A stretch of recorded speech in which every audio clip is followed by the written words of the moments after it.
I didn't mean to find the journal. It was already in the apartment when I moved in, wedged behind the radiator, thick with dust, like it had been deliberately hidden, but not well enough. I almost threw it away without opening it. Almost. The cover was plain black. No title, no name, just a faint indentation, like something had once been scratched into it and then rubbed out. Inside, the handwriting was neat. Too neat. The kind of handwriting you'd expect from someone trying very hard to stay in control. The first entry was dated 3 months ago. March 3rd. I don't think the person in the mirror is me anymore. It started small. Subtle things. My reflection blinking a fraction too late. My smile lingering longer than it should. I told myself it was stress. But today, I tested it. I stood completely still and stared at the mirror for 10 full minutes. Didn't move, didn't blink. At minute 8, it smiled. I didn't. I remember laughing when I first read that. Nervous laughter, sure, but still, it sounded like someone unraveling, not something real. But I kept reading. March 5th, I covered the mirror. I used a blanket, taped to the corners. I don't want to see it anymore, but I can still feel it watching me. Not from the mirror, from behind me. I checked the mirror in my apartment after that. It was uncovered, of course. Just a normal mirror. My reflection moved exactly when I did. Still, I avoided looking at it for the rest of the night. March 9th, I made a mistake. I uncovered the mirror. I told myself I needed proof, that I was imagining things.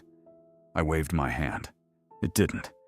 It just stood there, staring at me, smiling. And then, slowly, it raised its hand and waved back. That's when I stopped reading. Not because I was scared, but because I realized something. The dates. 3 months ago.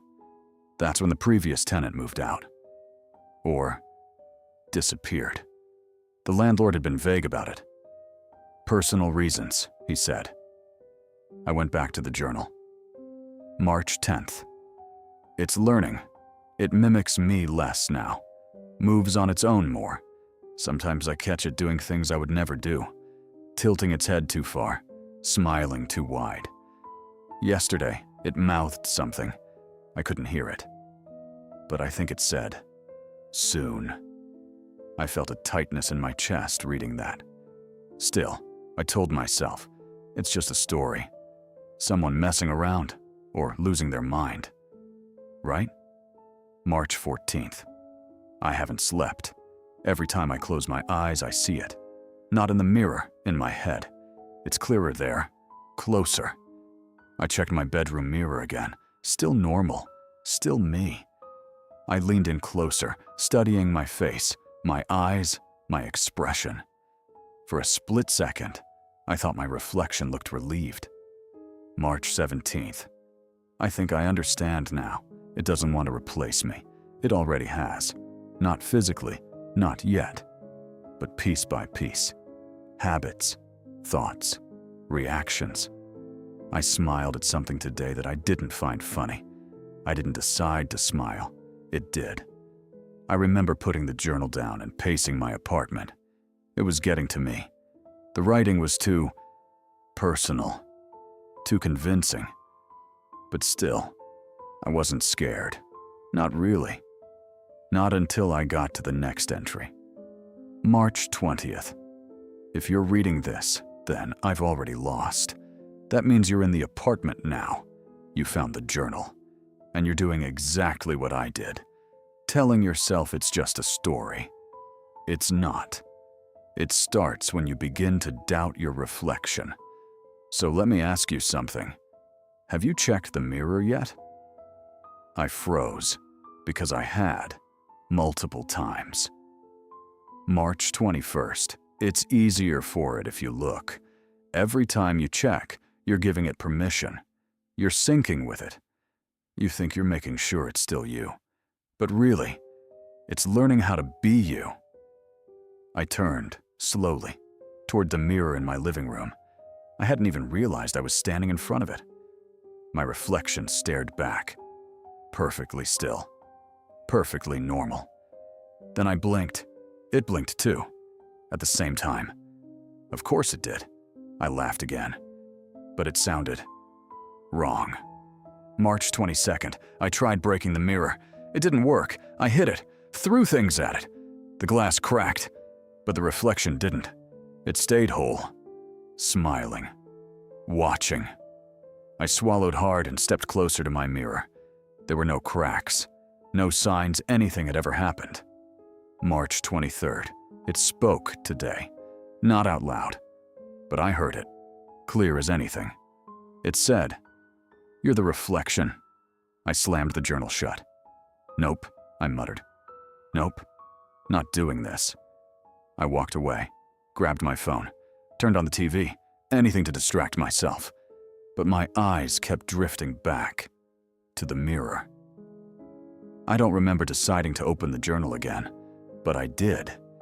There was one final entry, undated, written differently. The handwriting was messier, more frantic. "I don't have much time. If you're reading this, it means I was right. And it means you've already made the same mistake. You've looked too many times. You've compared too closely. You've questioned what should never be questioned. That's how it gets in. That's how it switches. Here's the truth. There was never anything wrong with the mirror. The problem is, the version of you reading this isn't the original.